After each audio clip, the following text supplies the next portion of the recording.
friends, welcome to TechTouch channel. Today I am going to show you in this video how to fix application error code 0xc0000960 in Windows 11 PC. So before I start the video, please subscribe my channel for more latest video.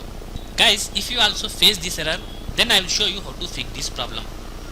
First of all, you have to go command prompt, then right click on command prompt, click on run as administrator, click on run as administrator, click on yes,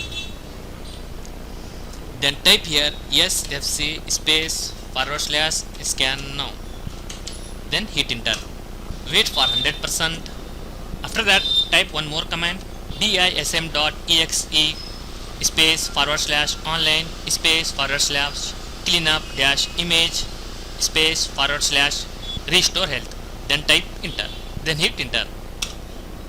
Here also wait for complete, wait for 100%. After complete 100%, close this window, then restart your PC or laptop, fix your problem.